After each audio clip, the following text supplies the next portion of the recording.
Entonces, bueno, no sé qué más puede agregar mi amigo Rocha. Bueno, algo que ha sido una convicción para mí es que el mensaje tiene poder, ¿no? Romanos 1:17 habla de eso, de que no me avergüenzo del Evangelio porque es poder de Dios. Cuando yo leo eso al inicio de mi vida como predicador, y evidentemente mucho antes ya como un cristiano, como un discípulo, eh, y al profundizar un poco en eso de que el mensaje tiene poder, tuve que creer profundamente, eh, y en esto no quiero apelar al romanticismo teológico o algo así por el estilo, sino que realmente tuve que creer que el mensaje tiene poder para transformar la vida de una persona como lo hizo conmigo, o para transformar una comunidad. Entonces, cuando yo creo que el mensaje tiene poder, pues lo único que yo tengo que hacer es precisamente proclamar ese mensaje y permitir que ese mensaje haga algo en la vida de la comunidad, sin que yo intervenga con algún tipo de tradición o algún tipo de estructura o algún tipo de plan, sistema, método o cosa por el estilo, sino que evidentemente el mensaje predicado, el mensaje desarrollado en la vida de la comunidad va a producir cosas que yo ni siquiera me logro imaginar, ¿no? Por ejemplo, en el tema de las relaciones, solamente como para dar un ejemplo práctico, uno de los grandes problemas que yo enfrenté o que enfrentamos aquí hace 11 años precisamente fue un problema de relaciones, ¿no? La razón por la cual vinimos aquí a Medellín fue precisamente para enfrentar una crisis que estaba viviendo la iglesia, y era una crisis esencialmente de relaciones. Cuando comenzamos a predicar el mensaje se encargó de convencer a las personas que el cristianismo era algo de relaciones. No tuve que implementar algún tipo de estructura o algún tipo de institucionalidad o algún tipo de método para que las relaciones se arreglaran, sino que lo que hicimos esencialmente fue predicar el mensaje, y las personas, los hermanos se fueron dando cuenta de su necesidad de tener buenas relaciones, pero no porque era algo conductual, no era porque era lo que les decíamos que tenían que hacer, sino porque se dieron cuenta que el llamado de las escrituras era amarnos unos a otros como Cristo nos amó. Entonces eso realmente cambió profundamente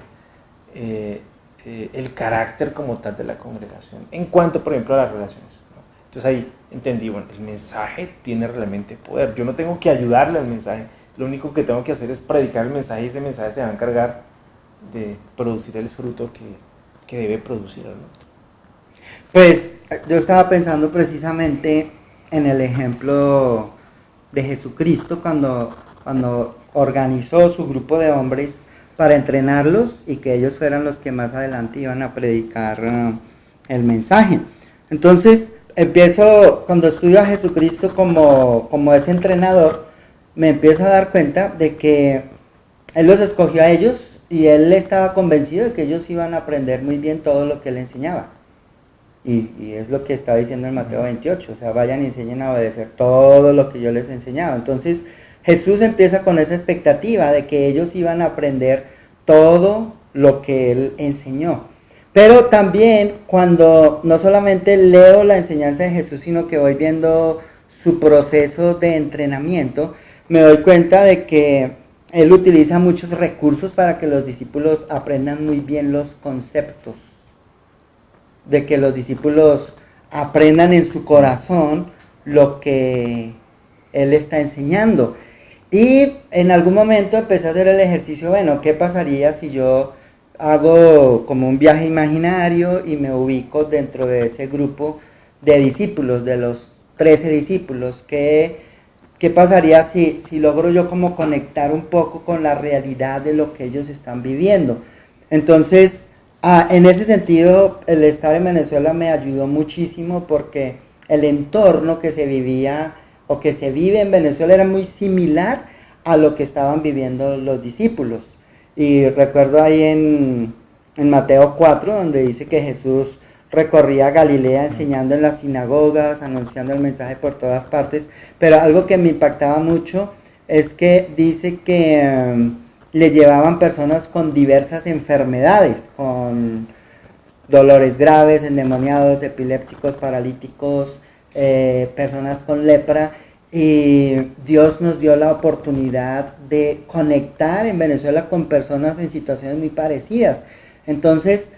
eso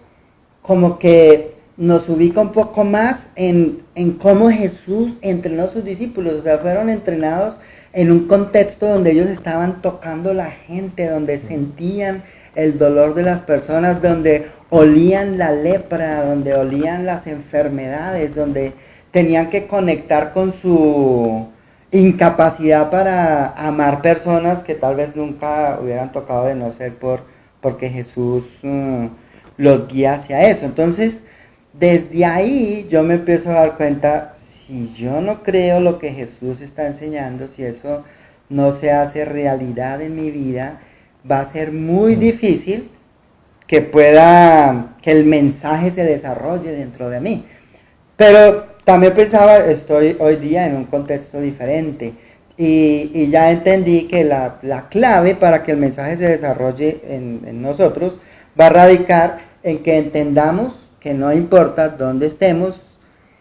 somos profundamente necesitados de Dios. Y necesitados de Dios en niveles que nosotros no alcanzamos a imaginar.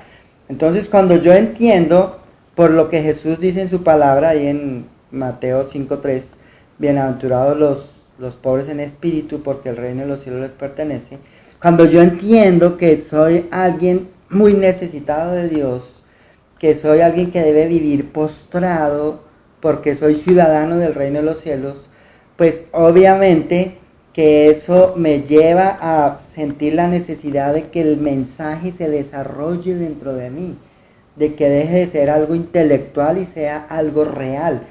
Y cuando eso se empieza a hacer realidad poco a poco en medio de muchas situaciones difíciles, pues me doy cuenta de que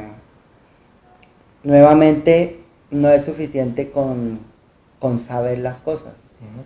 Si yo sé, pero no sé cómo aplicar eso en mi vida, y mucho menos voy a saber cómo guiar a otros a que lo apliquen,